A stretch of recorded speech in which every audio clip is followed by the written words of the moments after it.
Sebuah kisah yang berlatar jauh di masa depan. Seorang wanita menjelaskan bahwa ribuan tahun yang lalu, para penjelajah pertama meninggalkan bumi dan membentuk Federasi Liga Dunia Bebas atau League of Free World. Beberapa dari mereka mendapatkan planet dengan hangatnya mentari dan penuh cahaya, sementara yang lain harus menempati dan memiliki keturunan di planet yang tertutup awan dan sebagian besar daratannya adalah rawa-rawa. 1000 лет назад первые переселенцы. Мне же суждено было родиться на планете. Di planet yang penuh rawa, para penduduk membangun sebuah kota di mana ketertiban dan kemakmuran dikendalikan secara total oleh pemerintah berdasarkan sistem, dan siapapun yang tidak bisa menerima akan dihukum mati. Система тотального контроля обеспечивала Система выбрала мне работу, которую я ненавидел. Ya, apa yang sebenarnya terjadi? Selamat datang dan selamat berjumpa kembali bersama saya Teguh Gusto. Bagaimanapun kabar dan dimanapun kalian berada, jangan menunggu keajaiban akan mengubah nasib. Jadilah keajaiban itu sendiri dengan kerja keras dan ketekunan. Seperti biasa, saya akan bercerita yang pastinya tentang sebuah film. Dan kali ini berjudul Veches Lethal atau dalam bahasa akamsinya Kalkulator. Sebuah film yang rilis pada tahun 2014, disutradarai oleh Dmitry Grachev, serta dibintangi oleh para aktor yang tentunya saya belum kenalan. Baik, tidak perlu kelamaan, segera siapkan kopi kalian dan mari cerita kita lanjutkan. Salah seorang yang tidak bisa menerima kehidupan di planet berkode XT59 adalah Christie, yang mana membuatnya ditangkap dan dia seharusnya dihukum mati. Namun karena tidak ada hukuman seperti itu di planet ini, jadi Christie bersama dengan 10 tahanan kelas berat dijatuhi hukuman pengasingan seumur hidup di wilayah rawa. Jika beruntung, mereka akan mencapai pulau surga. Pulau ini dianggap sebagai mitos karena belum pernah ada yang berhasil ke sana, karena rawa-rawa dipenuhi makhluk-makhluk mengerikan yang sangat mematikan. Как, например, я. Все собранные системой тотального. Saat para tahanan bersiap untuk perjalanan terakhir mereka, seorang kapten mengamankan salah satu dari mereka yang kepalanya tertutup kain dan memerintahkannya untuk maju. Tahanan itu awalnya bertanya tentang penghalang keamanan, lalu melakukan sesuatu yang cerdas dan mengetahui bahwa diri sedang dijebak. Пройдете 20 шагов вперед, умник.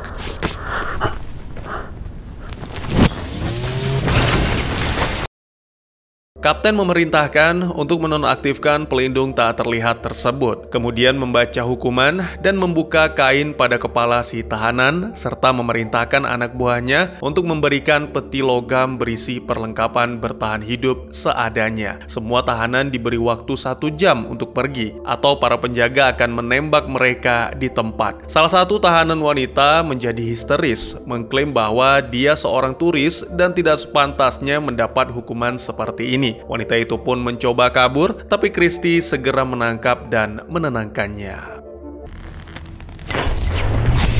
Я должна уехать отсюда. Ну что, я предлагаю для начала познакомиться. Kemudian tahanan yang sebelumnya ditutupi kain menyarankan agar mereka saling berkenalan. Dimulai dari dia yang memperkenalkan diri sebagai Ervin, namun inisiatif itu diambil alih oleh pria bertubuh besar, kekar, botak, tapi tidak podcast bernama Yus yang berjulukan Serigala Kutub. Pria itu mengaku tahu banyak tentang rawa-rawa karena ini bukanlah pengasingan pertamanya. Sang serigala mengungkapkan bahwa ingin mengetahui segala tentang setiap tahanan, tetapi perkenalan mereka terganggu oleh kemunculan salah satu predator ganas yang disebut Saurut. Makhluk itu hidup di bawah tanah, merasakan getaran untuk berburu dan menyeret mangsanya. Meski Yus menegaskan tentang keunggulannya, tapi Christie tetap bersikeras untuk mengikuti Ervin. Pria itu mengusulkan untuk membagi perlengkapan dan segera membuka peti, lalu mengambil yang paling dibutuhkan yaitu pisau. Yang lain pun mengikuti, bahkan berebut isi peti. Ini membuat Yus marah dan sekali lagi menegaskan bahwa dia akan memimpin. Namun Ervin menolak mendengarkan seorang tahanan dan menjelaskan bahwa diri akan pergi menuju ke Pulau Surga.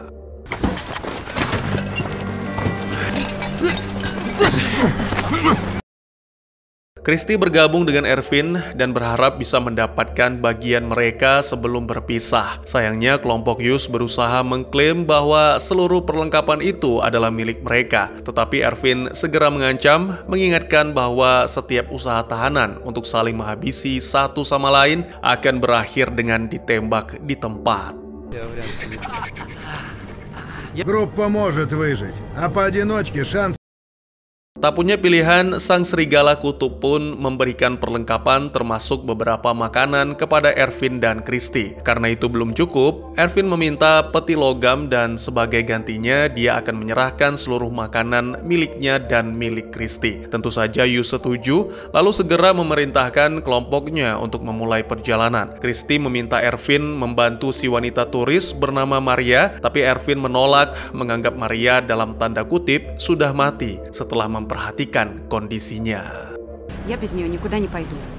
Тогда вы смотрите, что она не дойдет даже до гнилой мели. Ervin kemudian menjelaskan bahwa Kristi harus berjalan di depan karena tubuhnya yang ringan sehingga bisa menariknya jika tenggelam ke dalam lumpur. Di saat yang sama, terdengar suara dari benteng yang memerintahkan seluruh tahanan untuk menjauh dari tepi. Serigala memimpin kelompoknya maju sementara Ervin dan Kristi mengikat kotak dengan tali dan juga mulai bergerak. Tiba-tiba tembakan dilepaskan dari benteng yang membuat para tahanan berlindung di balik batu dan Ervin menyadari bahwa dia adalah targetnya. Pria itu memaksa Kristi untuk merangkak keluar dari area berbahaya tersebut.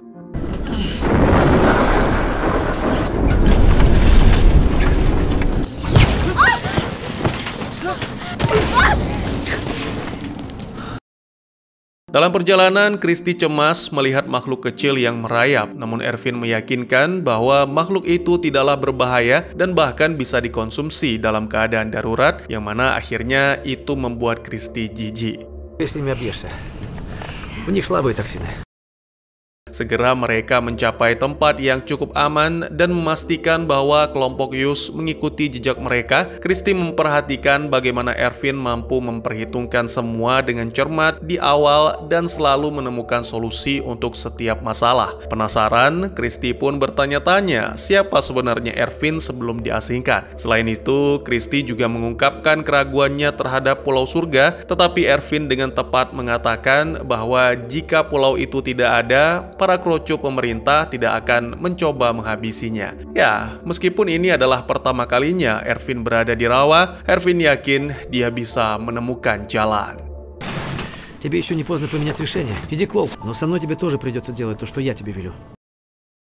Sementara itu, sang kapten mendapat teguran dari presiden karena mantan penasehatnya masih hidup. Diketahui salah satu tahanan, Matias, sebenarnya adalah seorang sersan yang menyamar untuk menghabisi mantan penasehat, namun gagal. Kapten meyakinkan presiden dengan mengatakan bahwa rawa-rawa itu tidak mungkin dilalui, sehingga mustahil si mantan penasehat akan selamat.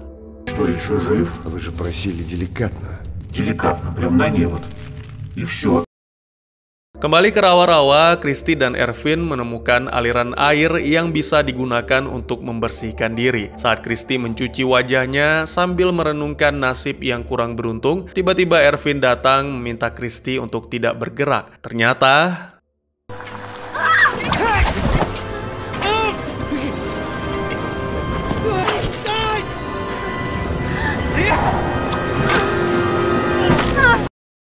sebagai ungkapan terima kasih, Kristi mengobati luka Ervin. Sembari menceritakan latar belakang, diketahui bahwa wanita itu dipenjara karena menghabisi sang suami, yang kebetulan seorang inspektur. Sementara itu, kelompok Yus muncul dari balik batu. Mereka berniat merebut kembali peti logam, tetapi Ervin mengambil potongan saurut yang dipotong Kristi dan dijadikan sebagai cambuk listrik untuk mengancam. Я говорил, не попадайся мне на болоте. Menyadari situasi yang tidak menguntungkan, Yus memutuskan untuk membiarkan Ervin dan Kristi pergi, namun tetap mengikuti jejak mereka. Ты уже покойник, ублюдок!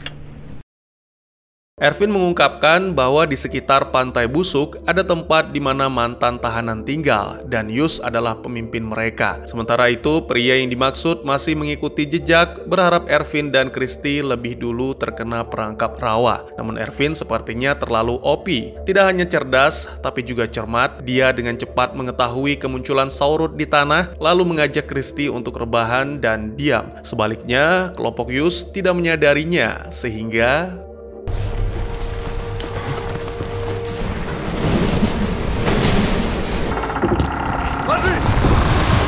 Стой!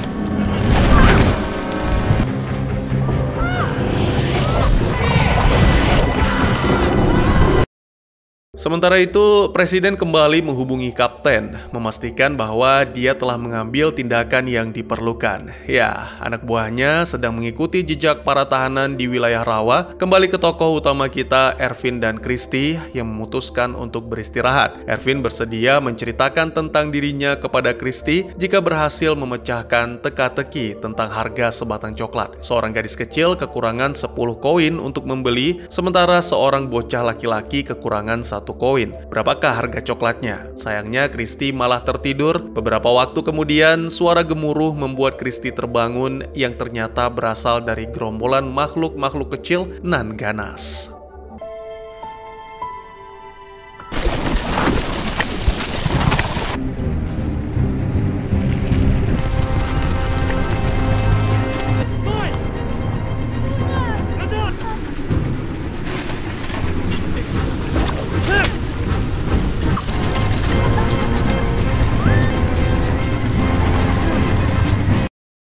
Saat makhluk-makhluk ganas itu pergi, Ervin dan Christy keluar, dan kini Christy telah mengetahui apa gunanya peti logam. Christy bertanya-tanya tentang jawaban teka-teki yang menandakan bahwa wanita itu mendengar. Jawabannya, harga coklat adalah 10 koin, karena si gadis kecil tidak memiliki koin. Karena tidak dibutuhkan lagi, peti logam pun ditinggalkan dan tak lama kemudian, mereka mencapai bagian rawa yang berair.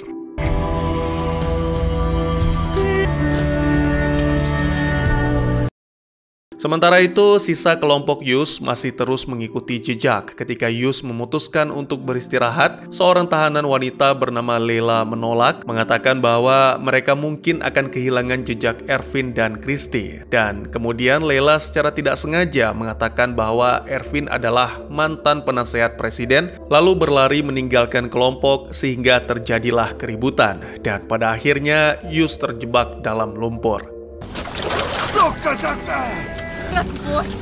Сдохнешь здесь, падаль! Beruntung, salah satu tahanan bernama Yan membantu menarik Yus. Брать мою руку. Спаси.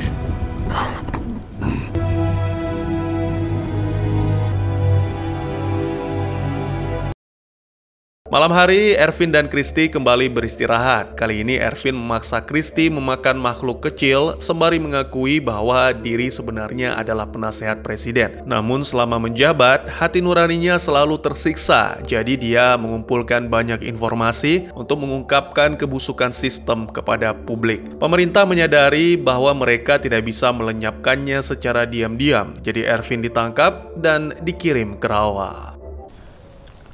Wah, Давай. Untungnya sebelum itu Ervin berhasil memasukkan virus ke dalam sistem yang hanya bisa dimatikan dengan kode tertentu dan hanya dirinya lah yang memiliki kode itu. Tujuannya adalah setelah sistem itu runtuh, orang-orang bisa bebas dan bisa membangun sistem manajemen kota yang baru. Christy yakin bahwa orang-orang pemerintah pasti akan memburu Ervin, tapi sang mantan penasehat sendiri yakin saat itu dia sudah berada di Pulau Surga. Руй. Проглоти его. Да. Sementara itu di kota, sistem mulai bermasalah. Satelit komunikasi telah gagal. Pagi harinya, Lela dan mereka yang meninggalkan kelompok Yus bertemu dengan para kanibal. Это не они! Уходим!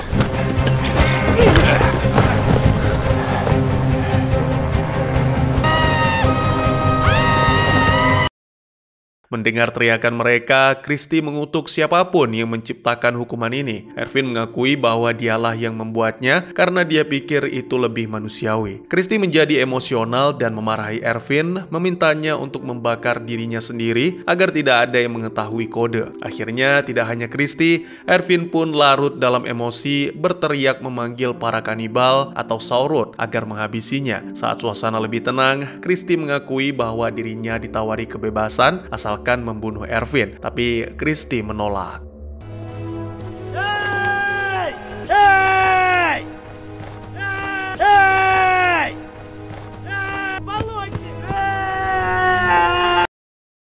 Beberapa waktu kemudian, Yus menemukan anggota kelompoknya yang sedang bersembunyi di balik batu. Untuk menyelamatkan diri, Layla mengungkapkan kebebasan yang ditawarkan. Jadi jika Layla berhasil menghabisi mantan penasehat presiden, maka pesawat akan datang menjemputnya. Yus memerintahkan anak buahnya untuk menemukan sensor di tubuh Layla, tapi wanita itu melarikan diri sampai akhirnya terperangkap di jamur rawa yang mematikan.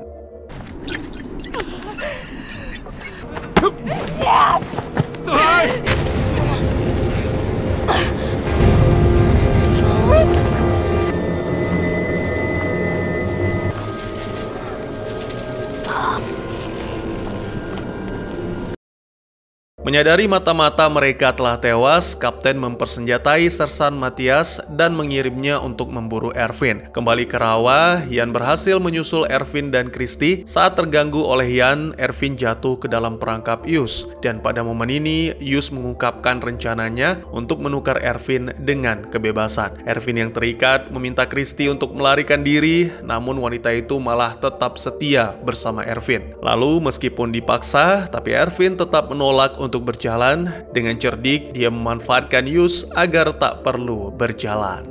Юст, они ж тебя обманывают. Не обман. Она не договорила, ее отвлек язычник.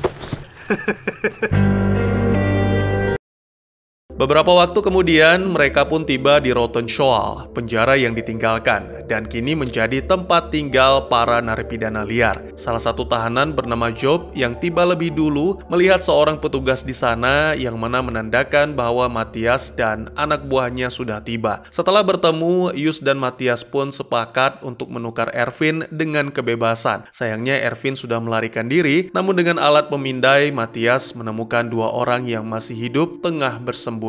Karena sudah tidak lagi membutuhkan Yus, Matthias langsung membunuhnya. Pria itu juga membunuh Ian, lalu mengancam akan membunuh Kristi jika Ervin tidak menyerahkan diri. Выходите, советник! Я же все равно вас...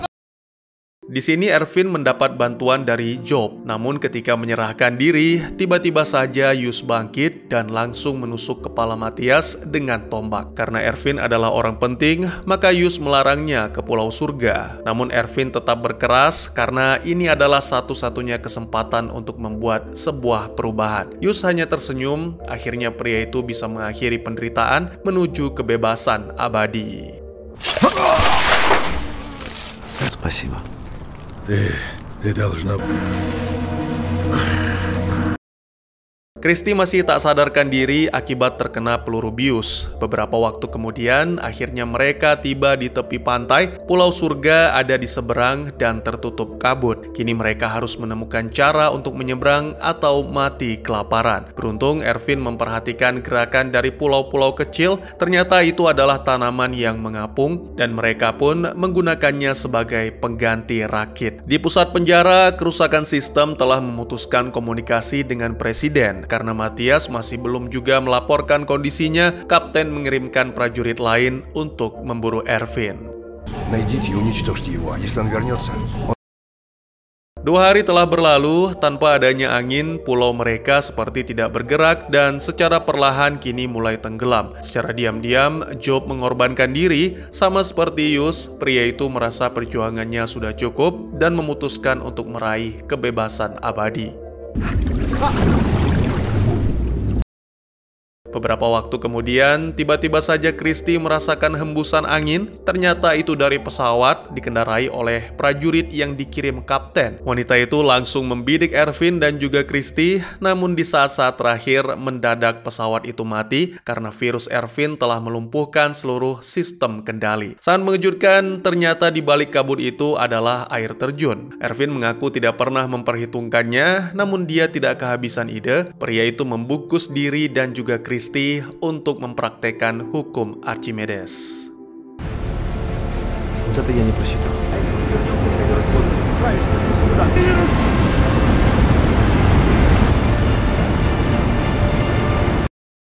Setelah berhasil selamat dari air terjun, Ervin dan Christy tiba di Pulau Surga. Ternyata di sana tidak ada apapun selain batu dan pasir. Mungkin hanya orang bodohlah yang percaya akan menemukan kebahagiaan di pulau itu, termasuk Ervin yang terlihat sangat kesal. Tapi pria itu mengaku bukan kesal karena tidak menemukan kebahagiaan. Ervin telah mengetahui bahwa pulau itu adalah sebuah pangkalan militer rahasia atau bunker untuk presiden. Yang membuat Ervin kesal adalah dia tidak mengetahui angka terakhir dari kode untuk bisa membuka pintu masuk ke bunker. Нет же, нет! Ты что, не видишь, что это не... Осталось ввести только код. Ты знаешь его? Ну, конечно, Ervin yang memprogram tempat itu, tapi dia membiarkan presiden sendiri untuk memasukkan angka kode terakhir. Ervin telah menghitung segala kemungkinan angka-angka yang mungkin digunakan oleh presiden. Namun itu terlalu banyak, sedangkan kesempatan untuk memasukkan kode yang benar hanya 2 kali. Kali ini, Christy yang berjasa menyarankan Ervin untuk mengingat kembali kejadian ketika presiden memasukkan kodenya. Malam itu, Ervin juga memberikan pertanyaan yang sama kepada presiden tentang harga sebatang coklat, dan saat itu jawaban presiden adalah 9 koin. Tentu itu adalah jawaban yang salah, namun karena dia seorang presiden, maka tidak mungkin Ervin akan mengatakannya. Akhirnya Ervin memasukkan angka 9 untuk mengisi baris terakhir. Ternyata pintunya benar-benar terbuka. 9. 9. Господин президент.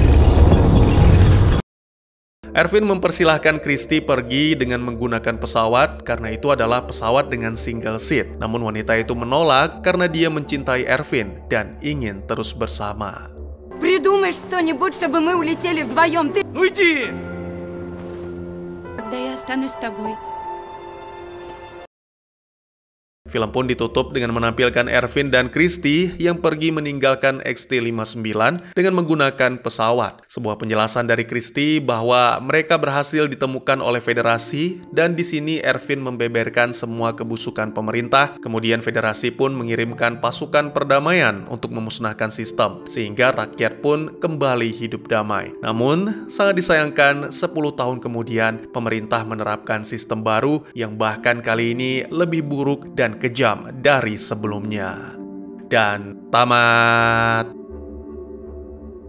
Mohon maaf jika memang ada alur ceritanya yang keliru, karena sebenarnya film ini berbahasa Rusia dan tidak ada subtitle Indonesianya. Subtitle Inggrisnya kurang bisa dipahami karena sepertinya juga menggunakan Google Translate. Terus ente ceritanya ngarang gitu bang? Tentu tidak. Video ini telah melewati proses pemahaman yang panjang plus quality control. Tapi untuk pemahaman kan bisa beda-beda. Toh film bahasa Inggris aja bisa beda, apalagi bahasa lain, ya nggak? Film ini mengisahkan tentang kehidupan manusia yang telah melakukan kolonisasi planet-planet baru. Berlatar belakang ribuan tahun di masa depan, tokoh utama menceritakan 1000 tahun yang lalu manusia mulai meninggalkan bumi. Sistem pemerintahan di planet-planet baru telah didirikan dan semua bersatu di bawah Federasi League of Free World. Namun beda halnya dengan planet XT-59 yang diberi nama Titanium, mereka menutup diri dari Federasi. Pada awalnya semua hidup rukun, damai, adil, dan sejahtera.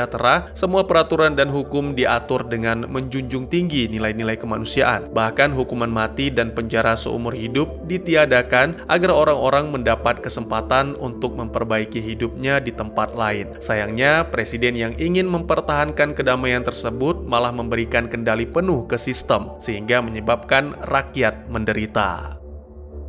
Ervin kan, walaupun tidak memiliki gelar, tapi otaknya benar-benar jenius. Itulah yang membuatnya diangkat sebagai penasehat atau konsultan presiden. Hampir semua fasilitas negara dibangun atas idenya, termasuk sistem dan hukuman diasingkan. Ketergantungan presiden terhadap sistem membuat Ervin merasa bersalah. Saya pikir Ervin telah mencoba mengingatkan, namun karena presiden mengabaikan, akhirnya Ervin memutuskan untuk berkhianat dan menyerahkan diri. Tapi bukannya tanpa alasan Ervin menyerahkan diri. Dia tahu bahwa hukuman yang akan didapatkannya adalah diasingkan, itu dimanfaatkan untuk mendapatkan kebebasan bagi dirinya sendiri dan tentunya bagi warga planet. Tidak hanya itu, si Ervin ini orang yang super cerdas. Dia juga telah mempersiapkan virus untuk merusak sistem agar perjalanannya aman hingga akhirnya keluar dari planet. Ini karakter yang luar biasa, mengingatkan saya pada Mark Watney di film The Martian. Minim pengalaman, tapi sejuta pengetahuan. Christina, seorang wanita muda nan cantik berumur 30 tahun. Seperti yang kita tahu, dia adalah korban dari sistem, mendapatkan pekerjaan yang tidak sesuai dan suami yang tidak dicintai. Namun tidak hanya itu, suaminya yang bekerja sebagai inspektur itu sering mabuk-mabukan dan tak jarang bertindak kasar. Bahkan ketika mengajukan cerai, si suami malah menghajar Christy. Itulah yang membuatnya menghabisi sang suami, hingga akhirnya Christy diadili, dibuang ke area rawa dan kemudian jatuh cinta kepada Ervin. Bang, kenapa si Yus sudah berpengalaman di area rawa? Bukannya orang yang dibuang tidak bisa kembali lagi ke kota? Saya pikir orang yang berjulukan Serigala Kutub ini adalah bos mafia yang licin. Maksud saya licin di sini sulit ditangkap. Dia sering berkunjung ke Rotten Shoal karena tempat itu adalah wilayah kekuasaan Yus. Jadi secara diam-diam dia menjadikan Rotten Shoal sebagai markas para terpidana yang dibuang, tapi tidak termasuk para kanibal ya. Maksudnya apa sih bang di akhir film? Gak ngerti. Ya, jadi si Ervin berhasil membeberkan semuanya kepada federasi. Seluruh rakyat menjadi aman dan damai. Presiden yang baru diangkat, tapi ujung-ujungnya kembali ke sistem dan bahkan lebih parah. Mungkin ini menggambarkan manusia yang selalu masuk ke lubang yang sama, selalu melakukan kesalahan yang sama, menjadi tamak ketika berkuasa, dan salah dalam menggunakan teknologi. Bagaimana menurut kalian? Mungkin segitu saja teman-teman, terima kasih buat yang sudah menyaksikan. Silahkan memberikan komentar, bertanya, ataupun merequest kira-kira film apa yang menarik untuk dibahas, bisa lewat kolom komentar, atau buat yang malu-malu bisa via DM ke Instagram saya di @tekugusto. Insya Allah pasti akan dibaca. Mari kita jadikan kolom komentar sebagai sarana penambah wawasan dan menciptakan jalinan persaudaraan, bukan malah menjadikannya sebagai tempat pembulian, sehingga menciptakan permusuhan. Jangan lupa untuk dukung terus channel ini dengan cara share, like, dan subscribe, karena dukungan kalian sangat berharga bagi saya demi perkembangan channel ini. Saya Gusto, sampai jumpa di video selanjutnya. Tetap semangat, tetap bersyukur setiap hari. Dadah!